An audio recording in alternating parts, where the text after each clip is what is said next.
Welcome to My Healing is Your Healing, a podcast for the woman who is ready to stop performing and reclaim her voice. I'm your host, Celeste, and around here, we don't do surface level. We go deep. Each week, we'll explore concepts like self-discovery, radical honesty, and the kind of healing that rewrites your story from the inside out. This is a space for truth-telling, for remembering who you are, and for coming home to yourself, louder, braver, and more radiant than ever. So come as you are, and let's do this together. Let's begin. Welcome back to My Healing is Your Healing. I am your host, Celeste, and this is episode 14. This one is for the woman who's starting to realize that maybe the dreams that she's been chasing aren't really hers. Maybe the relationships that she's poured herself into are still leaving her empty. And maybe the love that she thought would save her only taught her how to disappear more beautifully. Today, we're going to get honest about something most of us never were really taught to question. Why do we want relationships so badly in the first place? And not just romantically, but emotionally, energetically. What are we hoping that they'll fix or fill or finally make okay inside of us? Because if you're anything like me or like Misty, my guest today, there was a time when you didn't just want love. You absolutely needed it. You needed it to feel worthy or to feel safe, to feel chosen, to finally feel like you mattered. But what happens when you do get that relationship or the house or the Instagram-worthy life and you still feel like you're slowly disappearing inside of it? That's what this episode is about. It's about that unraveling. That sacred, terrifying moment where you realize that no one is coming to save you. And maybe, just maybe, that is the best news, because that's where the real return begins, the return to yourself. Today's conversation is about emotional autonomy. It's about self-trust and the kind of love that doesn't come from another person. It comes from finally choosing you.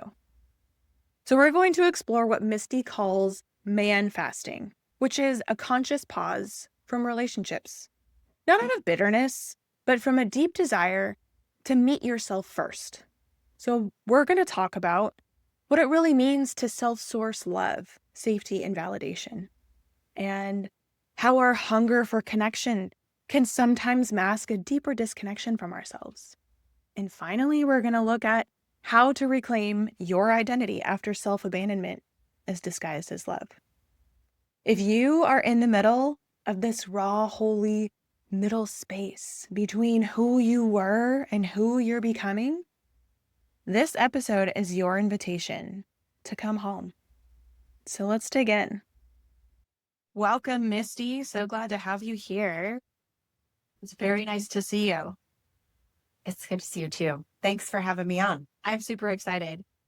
So a little bit of backstory about Misty. Misty and I met a few months ago in Washington, and we just hit it off instantly, which is hard for, I feel like, a lot of females to make connections. So took it and ran with it. And we actually started a women's group here in Olympia, which is really cool to be working with you, not only on this, but in the real world.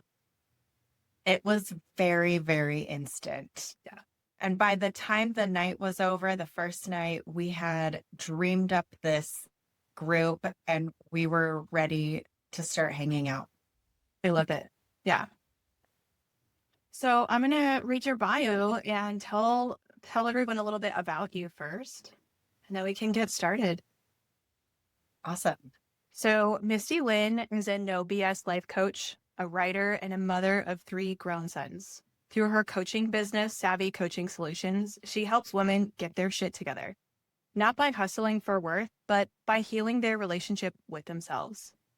Misty's work is grounded, emotionally honest, sometimes a little spicy, just like her. And her signature program, Stripped, guides women through powerful reckonings with truth, identity, and self-trust. What feels most alive in her work right now?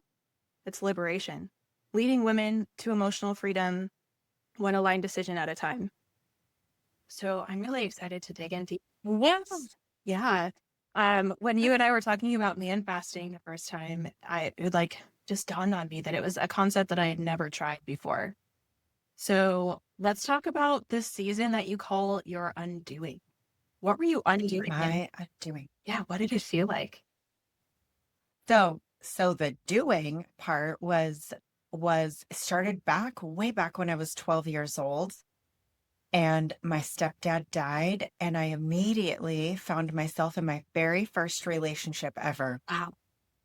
And it was a real one. It was a real relationship and at 12 years old and then after that I just had relationship after relationship, or I was dating someone, or there was the drama of an ex, or something. There was something always happening. Um, all the way until at the ripe old age of 17, I met my now ex-husband, and we got married when I was 19 Wow. and started a family. And so that being said, I walked into adulthood not knowing at all who I was, not in a relationship. So when I got divorced, I knew, like I knew that I needed to have a break, like a real, totally single break. And I did not honor that call. I dated and I mean, I really stayed in the drama of dating and relationships. I absolutely didn't honor the break at all. And so the man fasting was undoing that pattern and getting to know who I was outside of a relationship.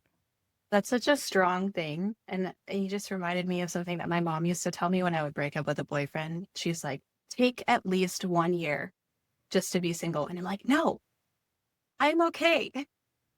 And then it never works out I'm that way. okay. Yeah, well, we don't take breaks and do the healing work or let whatever come up that needs to come up. It comes up in your next relationship, right? We don't get to hop into another relationship and it just goes away. Like this other person's just magically going to make me a different person. Just doesn't happen like that. It comes back up eventually. Eventually, we're called to do all the healing work from 12 years old. Oh my gosh, it's painful.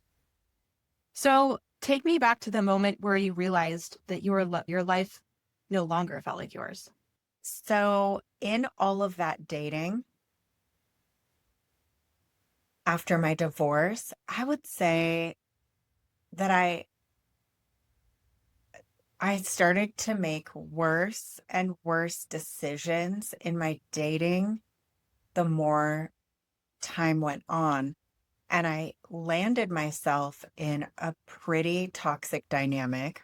Of course, they never seemed that way at first, but over time, I could see that it was toxic. I can see all of the ways that I showed up that was also toxic. And we did this dance for a really long time, and it was very exhausting. And I did a man fast about halfway through the relationship. In one of our on again, off again, we were off.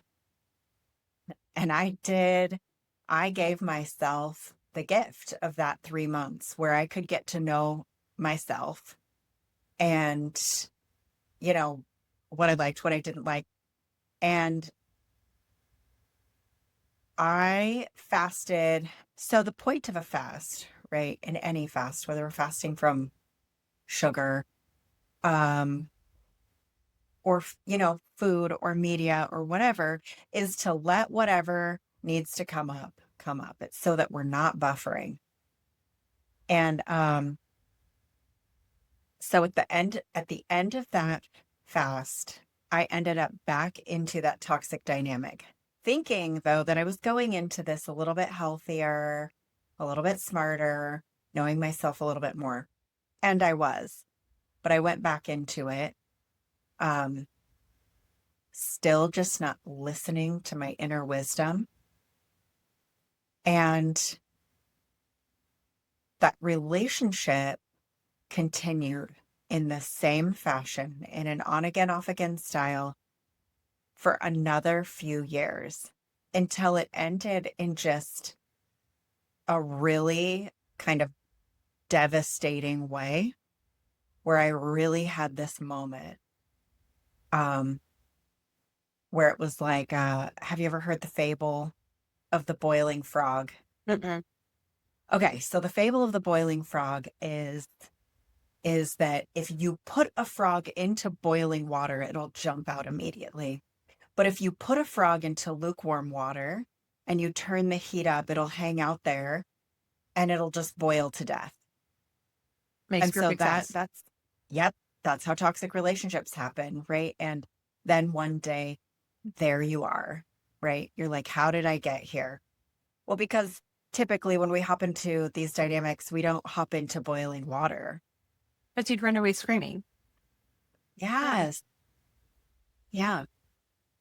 So, anyways, it ended in a really devastating way. And that was my like, whoa, how did I get here? That's intense. But I feel like all of our listeners have been in that place before. Yeah. Yeah. I can definitely think of one or two. Where especially when it comes to like younger relationships where you're never really taught how it's supposed to work.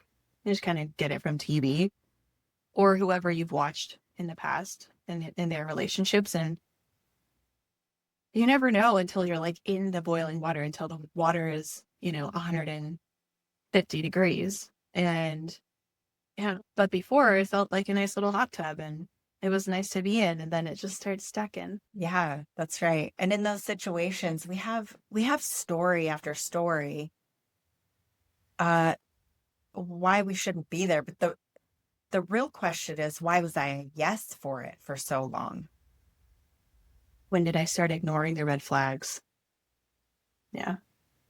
Right? So you use the word buffering, which I really liked.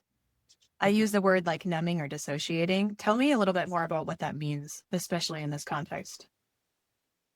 Okay, so buffering is anything that we're doing to distract from feeling the feeling that we need to be feeling. So we'll do so many things to avoid feeling something negative, right? It's true. And right.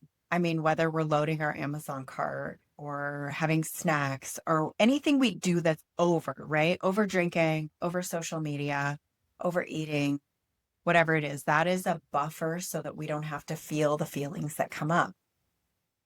And if you've ever started a diet and you have to really like bring your macros down to where they should be, or you're cutting out sugar and flour, or put yourself on a budget, or whatever it is that you do where you're bringing discipline into an area of your life that you once used as like an emotional salve, you see like what's going on with you, what you've been avoiding the whole time it starts coming up. And so we can use dating and relationships and relationship drama as a sort of buffering. I like that. I never really think about it like that either, because you're addicted to it and it makes you feel better than being alone. Right. That's Right. scary. Yeah.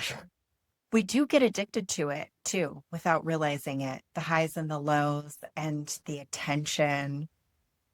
So it's kind of funny to me because I've been going on a couple dates here, and I was just remarking to myself this morning that I really don't want to date. So like I like my free time and I like what I'm doing, and like it's just a really weird place for me to be right now.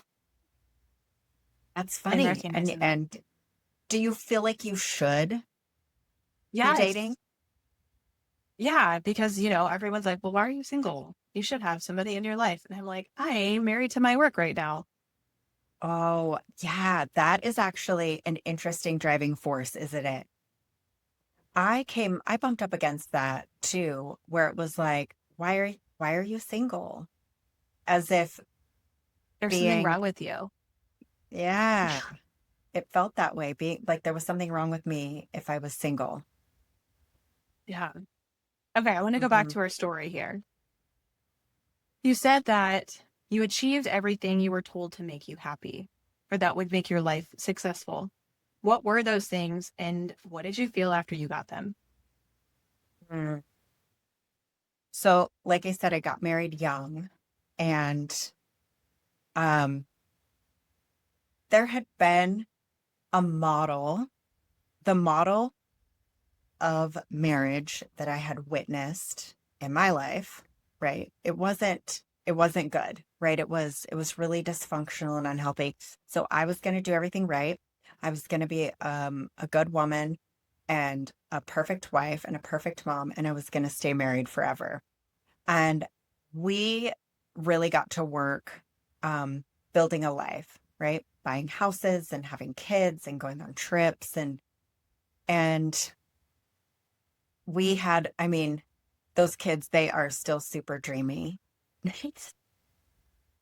Those were the fulfilling part of the story. Um, and then when I got it, I realized it didn't do the work for me that I wanted it to do. It didn't create the feelings in me that I wanted it to create. I was outsourcing. And all of this work has really shown me all of the ways that I outsource, how I outsource responsibility, how I outsource my feelings, right? Like my husband was supposed to make me feel better and whole, right? Complete and fulfilled and happy and so was my relationship was supposed to make me feel all of those things Mhm. also. And being a stay-at-home mom was supposed to just be enough for me, right? And having all the things was supposed to be enough for me. And at the end of it, it just wasn't. I just still wasn't whole. I just still wasn't complete. All of the things outside of me, they turns out it didn't do the work for me. That must have been almost devastating to feel. It was sobering. It was sobering for sure. Um, and I, the moment that hit me, the moment I realized that, wow, I thought this would feel different, wasn't actually a situation at all that had to do with a relationship or my life. It was, um, I was competing as a physique competitor and I was very good at it. And so that was another thing that was happening in our life that was really cool. And I was just very good at it. I kept winning shows. I turned pro really quickly. And after I did this thing that all of these people were after, I was like, huh, I actually thought that I would feel different than this. It's such a letdown because I've been there too, right? Like you keep stacking these things so that you think people will see you as successful or as see you as happy or having the life that you want, right? Because TV and, culture tells us when you have these things, it's going to make you happy. That's the life that you're supposed to have. Yes. Oh, and you bring up a really good point too.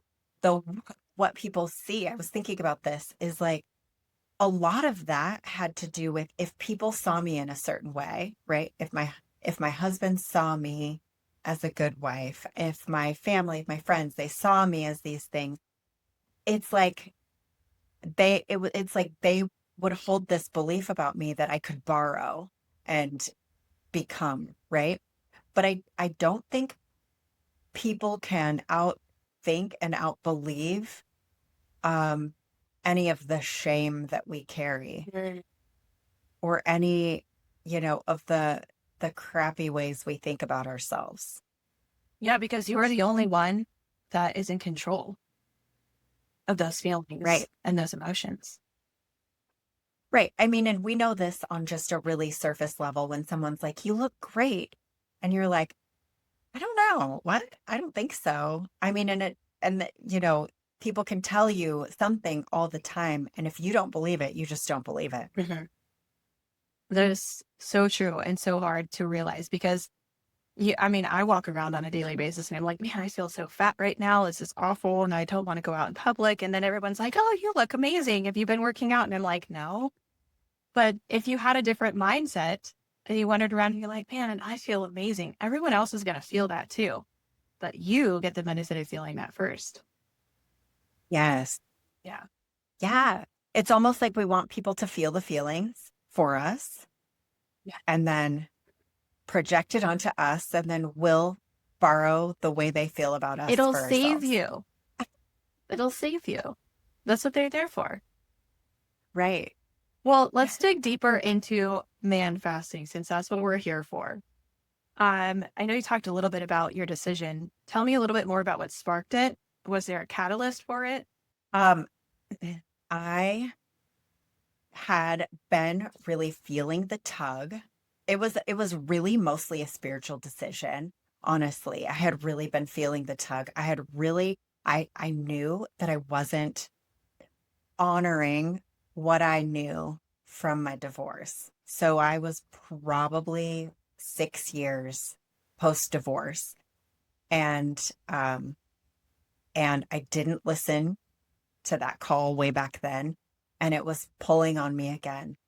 And just as it was, I met a friend of mine at this group that I was at, and she was like, I'm just really dating myself right now. And she started talking about this, and she was this just like really super cool, centered, beautiful, successful woman. And I was like so inspired that I said, "Hey, will you tell me everything?" I love And that. she had her own way of doing it, but I could really sense in myself that I was going to need support, and I was going to need someone to lead the way. And I wasn't going to need accountability because it was something that I wanted so much. I really did want to have my own back. I really did want to give myself that gift. Um, but she led the way. And it just so happened that because she was still in it, she just became my pal, my adventure buddy. So there was no loneliness, right? That's something that's so important too, is if you're using dating as a way to have community, and you don't have a circle, it's going to be really, really hard. So um it's so important to have community. I love all of that. You made me think a couple different things. The first one is she's a mirror for you, right? Like it would never have triggered in you if you didn't already feel it. So if you just would have seen her story might not have caught you the way that it did, right? But she was a mirror. You saw her and you're like, wow, I am really impressed by this, and this is what I could be in the future. Yeah, exactly. I think that there's probably a chance I've heard the same exact thing at a different time, and it just didn't land with me because I wasn't ready for Yeah. it. Yeah. I said this, I feel like, on a couple podcasts ago, where it's like you can hear something 1,000 times and it may not resonate with you yet.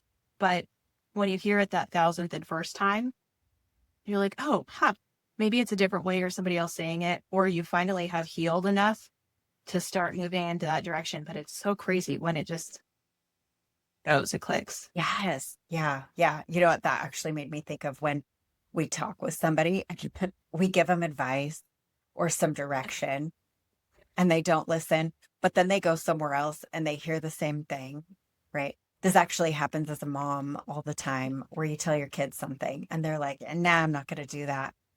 And then they go somewhere else and hear the same exact thing. And then they come back and they go, you know what? You know what I'm going to do? I'm going to do this thing. And I'm like, oh, okay. It's the same thing I told them. I had to get the information from another source. Yeah, Yep. Yep. I love it. Perfect. So I'm really curious, what surprised you the most about taking this pause from romantic relationships? Okay. It still surprises me. Um, two things that surprised me the most was how much I blame um or did. I really don't do it. I'm not perfect at it.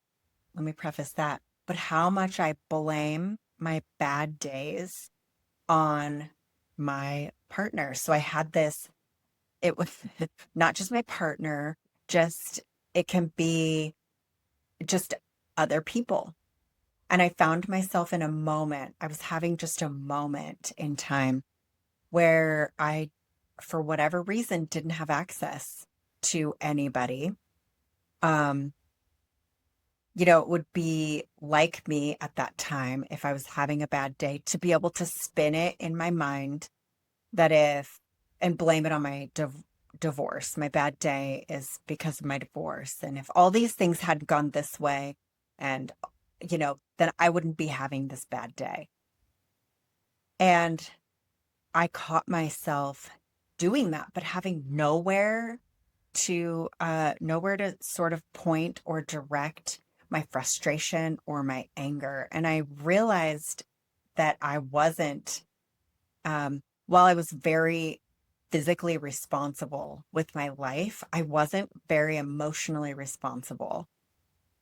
And so it was this container for me to practice emotional adulthood. Wow.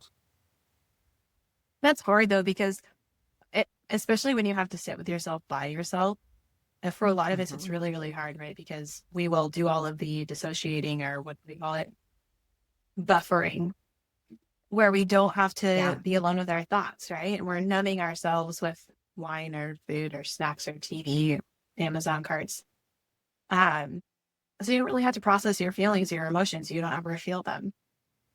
Yeah. It's true. It's true. And it just so happened to be a time where I didn't have access to any of that. It was just me. And it was just a quick moment in time. And I was able to see it so clearly. That was the first time around. That was my first man fast. My second one, I learned that I play the victim. And I didn't know that about myself because I'm so tough. I'm so resilient. I'm so gritty, all of these things. So I didn't hear it. I didn't hear it. I actually had some coaching around it during that time. And I was so shocked. You just have it be this recurring theme that keeps showing back up. Yeah. Yeah. Yeah. Well, and so what's in it for me to play the victim, right? So what's in it Attention. for me is that people are attention. Yeah, you're so strong. Wow, you've been through so much. Uh-huh. Man, that like makes me a little sick to think about, because I've done the same thing but it's like with achievements. So if you look at my wall, there's like 1,000 medals up there from Ironmans and marathons and half marathons and whatever, right? For the past 20 something years. And that's just so people will look at me and be like, you're so cool. Your life is amazing. Can I be part of it? Yeah. And I mean, and that is so cool, But it doesn't right? feel I mean, fulfilling. If it felt good, it would be like, yes, she's amazing and I feel great. But yeah. so you said this isn't about punishing men. And you made it, I mean, we've kind of made it clear that it's not punishing men, but reclaiming your own energy. How did you Yeah. begin that process?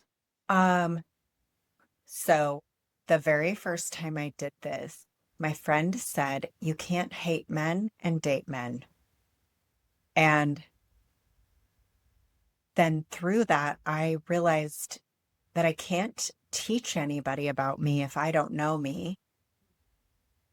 And so really, it really was, I mean, it's just practicing, right? Like I said, it's just a container to practice emotional adulthood. I'm really curious. Something popped up in my head. So, how did you start letting men back in? Well, the second time around, I actually had no intention of it. It was just such a difficult ending to the last relationship. And it had ended about 14 months prior to meeting my now fiance. And I had no intention of it. I just had one more school aged kid and I wanted to focus on that. And I had a chat with, and but I stayed open, right? It wasn't like, I wasn't, I just really wanted to kind of be in the world with an openness because I really do believe this is my mantra. What's meant for me is making its way to me in the perfect way and the perfect time. And so I feel like it's not up to me to shut things down, to shut any doors. And so I was staying open, but really also planning planning my life as to just enjoy my youngest son's high school experience and be available for that. And I was like, I just don't have any plans to go out into the world and be social or look for any of that at all. So if it'll be interesting to see if something, turns up between now and graduation, Kainoa's graduation, that it'll be interesting to see how that happens because I work with women all day, Mhm. or I'm at kids' sporting events, or I'm at the grocery store. I'm just not really anywhere where that can happen. Um, and so I'm just minding my own business. And I call a girlfriend, an old girlfriend, to catch up and chat with her and let her know what's been going on in my life. And I told her this very thing. And then she said, "Oh, I have someone that I think that you'd enjoy meeting." And I did think that it was going to be a good idea to probably sit across from a man and have a conversation and Yeah. see how I did at that Practice. point. Just practice. And so yeah, I said yes to that. And at that point, I was definitely able to show up different in a way that felt better and more healthy to me when I realized when I learned better boundaries, more emotional adulthood, more taking responsibility, like massive responsibility for my life. Mm. I bet that felt Yeah. so much better though. Like, tell me about how it felt different than those other relationships that you were in before the man So fasting. I think the biggest thing was that um I wasn't outsourcing my emotional life and my emotional well-being to anybody, right? Mhm. And so he just got to be him and I just got to be me. And then we both just got to decide if that was going to work for us. I love And that. it's honestly the best way, right? Um, and there was, and I told him, and you and I just talked about this the other night. I told him probably on our first date, like, there's really nothing you can or can't do that's going to make me more or less happy. I'm in charge of that. So That's my favorite thing I've ever heard you say. And I've heard you say it like 4 or 5 times just because I've asked you to. it's really good once It you is. once you catch a hold of it, right? And so, if he, I don't know, didn't text or something, he was a great texter and always really transparent. So that was never really a thing. Um, but what I decided was there was I was never going to make anything that he did mean anything about me. I really like that because everything, like we always micro analyze everything that we get at the beginning of your relationship or even as you go through it. And you get slighted because you're putting meaning to something that they didn't even think about, or you're setting these expectations that you haven't even said out loud. And so you're dooming it to fail before you even give it a chance or give it breath. Yes, that's so huge. That's so huge. And if you take that into all of your relationships too, right? We can take it back to even our childhood. And it's like, you know, the people that were in charge of us, they didn't do those things because it meant anything about us. They they make choices um because they're people that are trying to meet their needs and figure out Mhm. their life and are But maybe not operating in emotional adulthood either. but the fun thing when you are operating in that state is that you get to choose whether you want to show up or not each day. And when you get to choose, you're not forced to stick with that person just because you told them you'd be with them. It's because you adore them and they provide value and they provide meaning to your life. Right. Yeah. Right. Unless our brain tricks us into thinking we are stuck with them, which is a thing that happens Or that too, you need them. or that you need them. Yeah. Yeah. Okay. Where was the moment that you knew I trust myself now? What did that feel like? Well, it's a work in progress for me. I can't say that it's a work in progress. I've met some people that they trust themselves, right? Like Are without there question. moments that you like can glimpse in your life where you're like, oh yes, I've changed or I've been healing, I've grown. Yeah, definitely. Definitely. And I would say that's been a really gradual thing.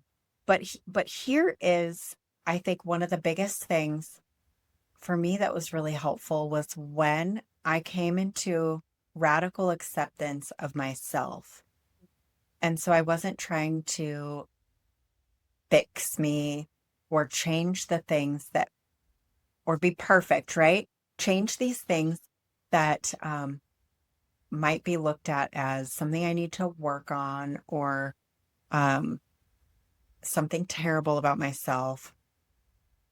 When I started to work on that and really just love those parts of me and decide that like I was created as a full person, and a full person has positive and negative um, attributes.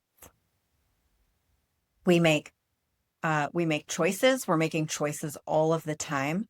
And once I also started to remove the like right and wrong and good and bad, and just decide to like my choices and not revisit them. So back to self-trust, so I'm talking in circles a little bit, is we get to decide to trust ourselves. We get to decide. There are just some decisions. So we make decisions, and then we can decide to like them, or we can decide to second guess them constantly. And when we're second guessing our decisions, then we're teaching ourselves that we can't trust ourselves. Mhm. And in addition to that, when we give ourselves our word about something like, I'm going to go to the gym 3 times a week, that's what I'm going to do, and then I don't make good on that, right? Then we stop trusting ourselves. I think Mel Robbins talks about this with the snooze button, right? Yep. Uh huh. But you have so many of these options every single day, right? You can make this toward move or an away move. And the more that you do those toward Yeah. moves, you're moving towards the person that you want to be. So, a couple other questions for you. Moving on from the man fasting and maybe talking a little bit more about your coaching practice and how you see this showing up in other women. Um, what do you think keeps women stuck in these cycles of outsourcing their worth? I mean, I think that's probably being really um, concerned about what other people think. So it can be our people pleasing. And then we're in a loop with overthinking, right? And and then the social conditioning. I feel like you see other people's lives and them being happy or what you think is happy. And you're like, oh, well, they have a relationship or they have this, that, and the other thing. And you're like, I need that in my life. And so then they go and try and find it. And they're like, well, I'm not good enough if I don't have this. Right. So we get stuck in these Right. relationships. And it seems like right now there is a shift happening, and it's becoming more okay for women to not want relationships or to not want children. I know it seems to still kind of throw people off to hear a woman be like, I really don't want to get married, or I really never even thought about getting married. And the response to that, I think, um, y- that response can be, I think, a little bit jarring where you're like, oh, I mean, you're told to want these things, right? Like I walked away from the altar and like didn't realize that the reason I wanted to get married was because the entire world around you is married, right? And that's all you see and you know, and you're like, that's going to make me happy. That's going to make me successful. And now I'm sitting here almost 2 years later, like happy as a clam, not wanting to go on this date. They're like, this is a good life. It's okay. If people are yes, like, who are you? Like, Are you sure you don't want to go on a date? I know a guy. Right. Oh my gosh. Right. I remember my mom saying to me, um, because I've been unmarried now for 15 years. And there was a point where she was like, "Well, I just really want to see you meet somebody and, um, just be happy." And I was like, "But are you happy? Are people happy?" Such an interesting thing, Can, though. Like, did you ask her what she meant behind that? Like, what is it that you actually want from me? so, I mean, in thinking about the generation ahead of us, this is actually really important, I think, for people to hear, for women to hear, because like you were saying a little bit earlier, where you're you're just like minding your own business and people want to know why you're single, right? And it's a choice, like it's a conscious choice, and they're the generation above us, our parents and our grandparents, um, not just grandparents, but grandmothers. They want to know, right? Because it's only been 50 years since we've been able to get credit or open accounts without being backed by a man. I could be wrong on the opening account. I could be wrong about that, but getting credit for sure. It just blows my mind. And I know we talked about this the first day that we met, and it's so crazy that that is why people got married, is so that women could have quote unquote rights, right? That because Right, they needed a man to be able to have a life. right. But now we don't. And so society just hasn't caught up to that yet, right? And so answering that question for people without internalizing it, Understanding what it right? means to them, or like yeah, how it can be hurtful Yeah, almost. Like your life isn't enough without somebody there. right. Can I love somebody And just enough? they're over here thinking, right, like, how are you gonna survive? Like, how does this work without you being in a relationship? Exactly. Yeah. I feel like It's there are not certain that long questions, ago. but there's almost certain questions that people should understand that are behind that. Like, what makes you happy? What makes you fulfilled? What makes you feel like you're succeeding? Rather than, do you need a man in your life? Or can I love a man without being married to them? Right. Right, right, right. Getting into like why do we want to get married? Or even, what is your why behind being in a relationship? Like, what is the need? Yeah. Yeah. Very interesting questions to answer yourself before you get into a relationship. Before you get into a relationship, I would even recommend um really dissecting your attractions, and not just at a surface level, but at a deeper level, because everything that we do or or don't do, and everything that we want and don't want, is because of something we want to feel, right? So that's going to be part of our toolbox later today, which I feel like is going to be super helpful. So remember this moment. Um, okay. So I do want to follow up with one final question. If you could go back and whisper something to your former self during your man fasting season, knowing that you're healing, never going to say healed, but healing, and you're on this journey to a new life with your fiance, what would you say to that former self?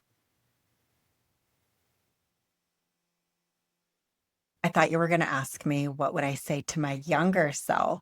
That And or the that. answer That's a good is, question. yeah, don't be so boy crazy. Don't be so boy crazy, girl, right? Invest in yourself. What do you dream of, right? What does your life look like? Teach yourself how to dream big. Teach yourself how to love yourself, right? And not like the bubble bath kind of love, The woo woo self care. not the woo-woo self-care. Yeah.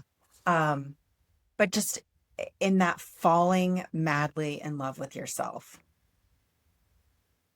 Do you have any So secrets to that?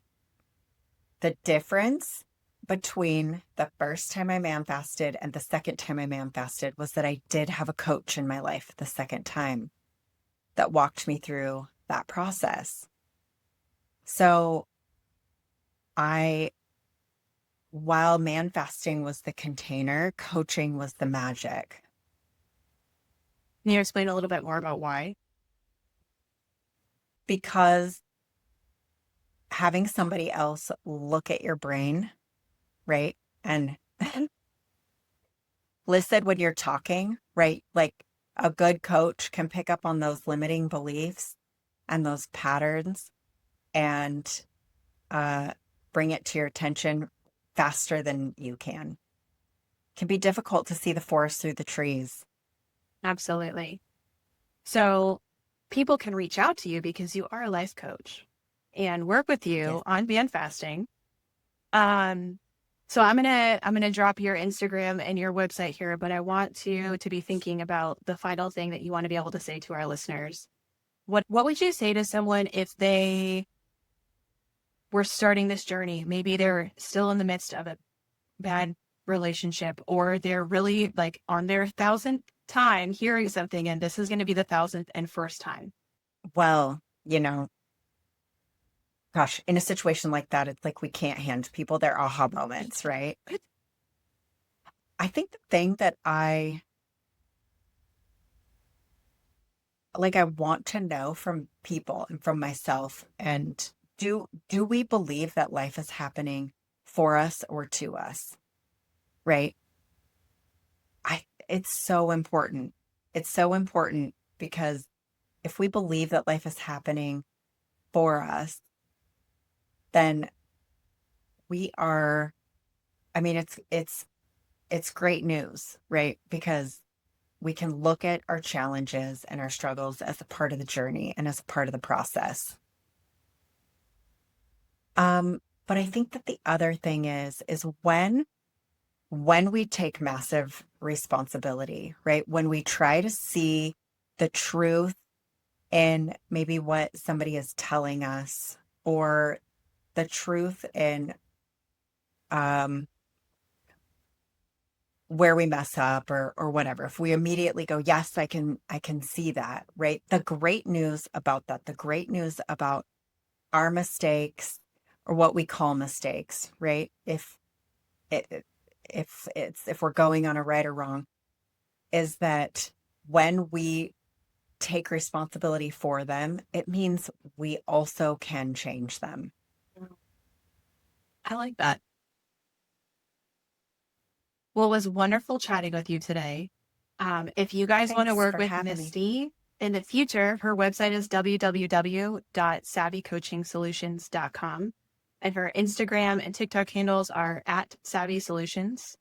So go find her, send her a message, and figure out how you can start man fasting. Misty just gave us permission to get radically honest about the stories that we've clung to, the love that we thought would fix us, and the ways that we've outsourced our safety for far too long. If you're sitting there with a lump in your throat or a quiet ache in your chest, that is not weakness. That's recognition. It's your body remembering something true. You don't have to abandon yourself to be loved. You don't have to shapeshift to be chosen. You are allowed to want connection and build your own sense of safety. So let's bring this down to earth. Let's talk about what it actually looks like in your daily life. So this is everyone's favorite part, which is our toolbox. Today we have 5 practices for reclaiming self-trust and emotional autonomy. So the first one is the rescue radar reflection. So grab a journal. I want you to ask yourself a couple things. In what areas of my life am I still waiting to be rescued? Where are you hoping that someone is going to jump in and save you or do something for you instead of having to do it yourself? Second is, where am I hoping someone will notice, fix, or fill something for me? Where are the places that you're looking around you to have someone else do something for you that you can't do or that you are hoping that will fill a void? 3, what would it look like to meet that need myself with gentleness and with truth and not needing to have somebody fill that gap for you? And the goal in this one is not to shame yourself. It's to see yourself clearly, because awareness is your first act of power. All right. Our second toolbox practice today is micro self-trust promises. This is where you will choose one small self-honoring promise today. Not to prove anything, definitely not to be perfect, but to practice showing up for yourself. Practice flexing that muscle. So maybe it's drinking a full glass of water before coffee like I do, or I try to do. Maybe it's putting your phone down and going outside and taking a walk and disconnecting for a little bit. Maybe it's saying no when you usually say yes to someone. And every time that you follow through, you deposit just a little bit more trust into your nervous system's memory bank. It may sound small, but it grows. It gets bigger. Number 3, the self-sourcing mirror practice. Sometimes this might feel a little silly, so if this one isn't for you, you've got a couple other options. But stand in front of the mirror. We're not here to critique ourselves or not to perfect ourselves, but to connect. Because we don't do that as often as we do with other people. So look yourself in the eyes and say, I see you. I've got you. We're not waiting for anyone else to choose us anymore. And I want you to say it like you mean it. And I want you to say it until it starts to feel true.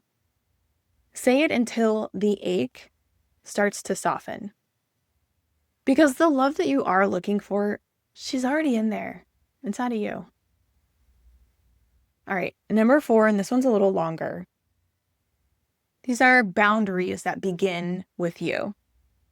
We talk a lot about setting boundaries with other people, but the deeper work is learning to honor the boundaries that you set with yourself.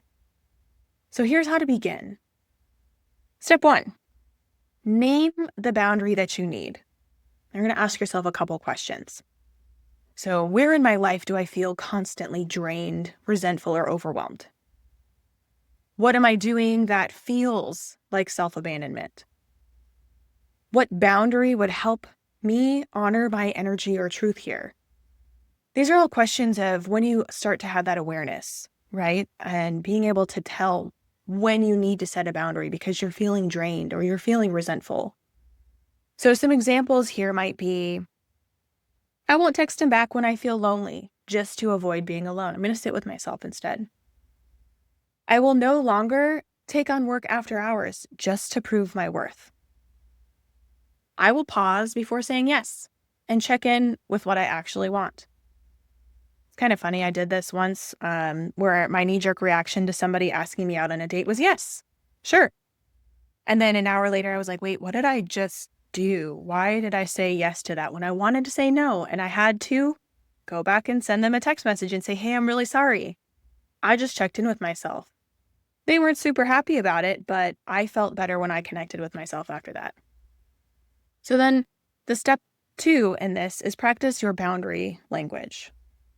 Boundaries do not have to be harsh. They can be loving, clear, and grounded. So you can try some of these on for size. That doesn't work for me right now, but thank you for understanding. I am no longer available for conversations that leave me feeling small. I've realized I need some space to focus on myself right now. This is important to me, and I want to honor it even if it's hard. Practice saying these out loud, and you might have your own flavor of them.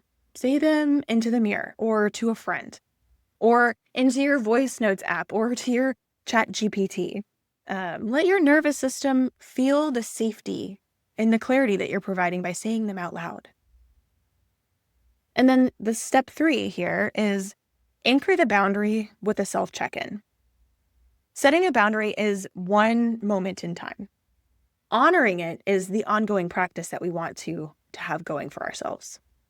So each time you feel the urge to bend it, pause and ask yourself, what am I afraid will happen if I hold this boundary? Are they going to leave me? What am I afraid of? What part of me is craving connection or approval right now? Is it my heart? Is it my head? What do I need that I'm hoping someone else will give me? Is it comfort? Is it love? Connection? And then I want you to meet yourself there. Because now you know what you need, so you're going to give that to yourself. Boundaries are not about walls. They're about choosing to belong to yourself first and then allowing other people in from that point in time. All right. And then number 5, this is our final toolbox item. This is a fasting from false validation. One of the most radical things you can do in your healing is to stop outsourcing your worth to other people, to your roles or reactions that were never meant to define you. So this practice here is about temporarily stepping back from the places where you habitually seek approval or attention or reassurance, and then using that space to build deeper self-trust. So it's kind of going off of what we just did with our boundaries. So step 1 is to identify your false validation sources. So ask yourself honestly, where do I go to feel worthy, seen, or chosen? Is it swiping on a dating app or going on Instagram and checking your likes? Whose response am I constantly checking for? Is it a guy? Is it your best friend? Is it your mom? What do I post or say or wear that I'm hoping someone will affirm it? So do I go out wearing a crop top, hoping that someone will, look at me in a certain way or say, hey, you look amazing? Or what is it that I'm posting online that I'm hoping will get likes?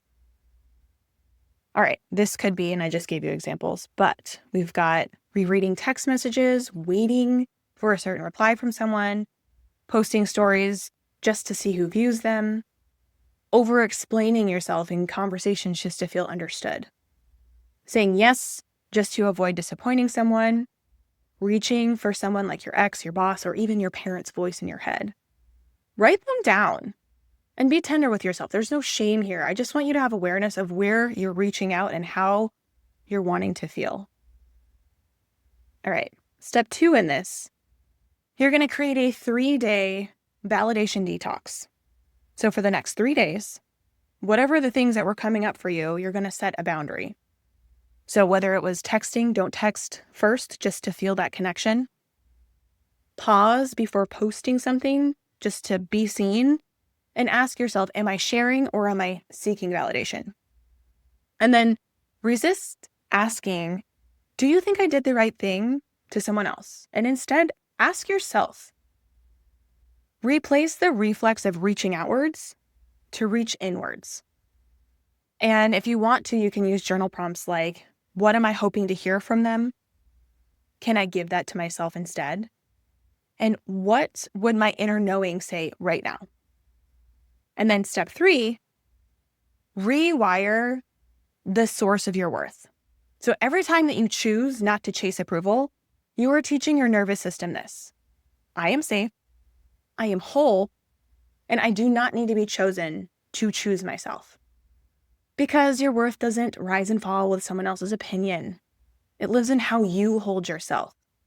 So fast from the false validation, not forever, but long enough so that you can hear your own voice again or your own intuition.